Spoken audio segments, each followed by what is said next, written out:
Thanks for joining me today. My name is Sean Egglestone and I'm a registered dietitian, and I'm going to go over some of the more common questions that I get asked on a frequent basis. I have them off screen and I'll be referring to them. So one of the first questions I get is, how long have I been a dietitian? I became a dietitian in 2015 and have worked in several different hospitals, visiting with patients, which is considered clinical work, as well as doing some outpatient work and a little bit of community outreach and volunteer work as well. The second question I have here is, what is the difference between a dietitian and a nutritionist? And the distinction is actually very important.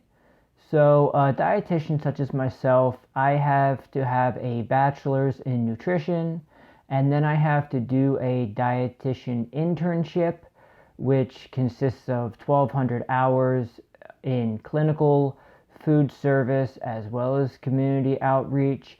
And then I have to take an exam, the RD exam, and pass that. And then to maintain my credential, every 5 years I have to have, I believe, 75 continuing education units. So it's something that I have to actually actively maintain. It's not something where you get a certification and you're good for life. Now, unlike other health professionals, I can practice in any state, so it's not state specific. Now, the difference really between a dietitian and a nutritionist is that anybody can call themselves a nutritionist. You can start a blog, Steve the Nutritionist, and talk about food and talk about health and basically say whatever you want. There's no professional standing behind a nutritionist the same way that there is with being a registered dietitian. The next question I have here is, what's the best oil to cook with? Now, if you've seen any of my other videos at seantherd.com, or you've ever listened to one of my public lectures, you'll know that oils are a processed food. In order to get oil, you have to press either seeds, vegetables, or fruit and extract out the fat. It's the isolated fat from food. It's not a whole food source. They pass between two steel rollers, which crush them into thin flakes. A conveyor then feeds the flakes into a screw press. It has a large revolving screw-shaped shaft enclosed within a slotted cage. As the shaft turns, its threads squeeze the flakes with high pressure, forcing out the oil, which then drains out through the slots. 42% of canola seed is oil. This screw press extracts nearly 3/4 of that. So it's really not a healthy food because it's missing out on a lot of the fiber, vitamins, and minerals that are present in that food originally before the fat was extracted. So I personally use olive oil, but I don't recommend consuming more than 2 tablespoons per person per day. And if you're at risk for heart disease, you should keep that amount as low as possible. How do I lower my cholesterol? That is a common question, and one that's actually very important because it's such a common condition to have high cholesterol or have an elevated lipid panel. And the number one reason why people have high cholesterol is because they're consuming too much saturated fat.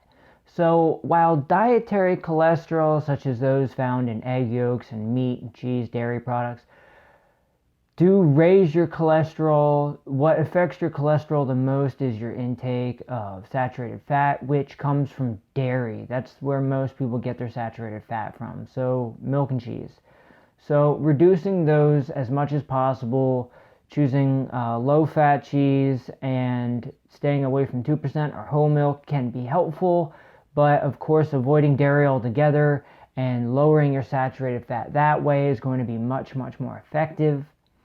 Now, on the other end of that spectrum, there's ways that you can actually lower your cholesterol without having to change how much you consume.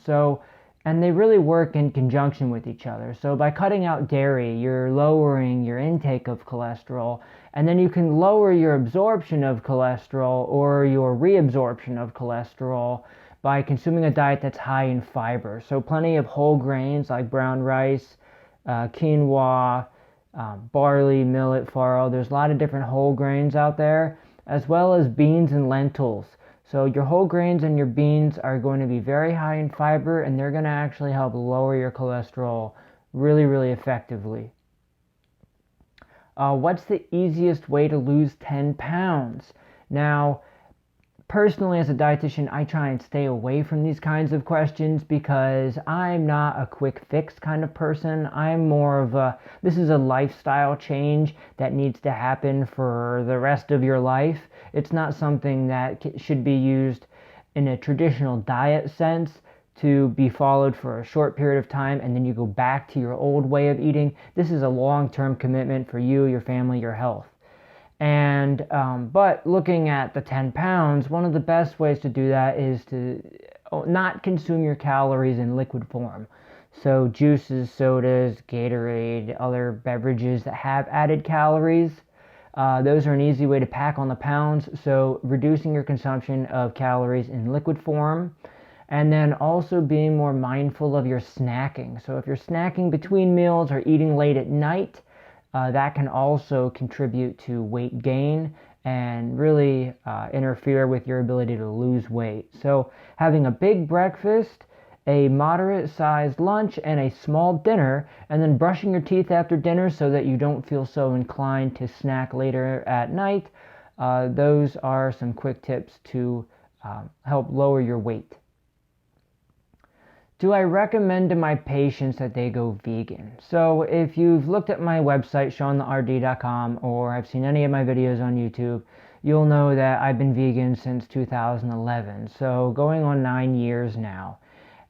With that being said, no, I don't recommend to my patients that they go vegan. Of course, I do get excited when they say that they have been recently adopting a plant-based diet.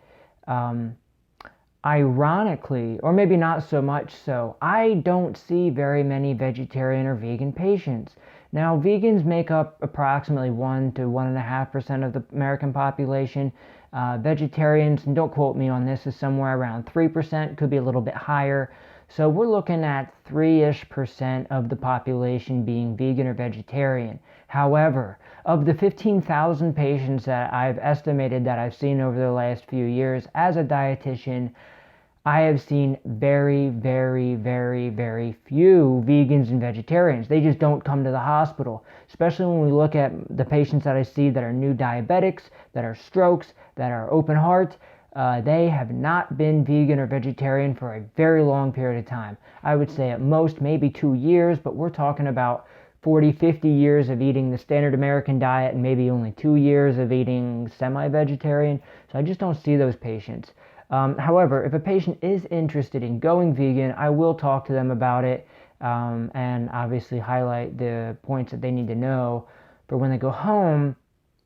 Now, on my website, I have a lot of resources, plant-based recipes, meal planning, and that sort of thing. And so for people that are really looking to change their diet, they can use vegan recipes as the foundation. And if they want to add in a little bit of meat or an egg or something like that, then if that's what it takes to get them to change their diet, I am all for it. Because for me, what matters most as a dietitian is I want to help people get healthy. I want them to stay out of the hospital, and I want them to be able to commit to a healthy diet and a healthy relationship with food long term. And for a lot of people, just jumping in and going vegan is an instant barrier to them actually achieving their health goals. So I'll use plant-based recipes as the foundation, and then if they want to add in some of their favorites or other things that they do enjoy, and that's what helps them get to the next step, then that's how I'll approach nutrition education with my patients.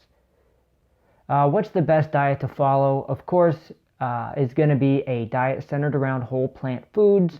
If you haven't seen my video on the blue zones, how to live to be 100, that's a great presentation. It identifies 5 areas around the globe where people live to be 100 or older with very, very good health and physical capabilities into their old age. And they follow a diet that's centered around whole plant foods. Now, they do add in some dairy and some meat, but the center of their diet, no matter where you're looking, whether it's blue zones, whether it's other diets out there, the foundation of what makes them healthy is the fact that they're consuming whole, intact, unprocessed plant foods. So fruits, vegetables, whole grains, beans, nuts, and seeds. The next question we have here is, are fresh vegetables better than frozen? No, not necessarily. So typically when vegetables are frozen, they're frozen very, very quickly after they're picked, and that will help maintain their nutrient value. However, if you go to the grocery store and you just pick out vegetables, who knows how long they have actually been sitting there.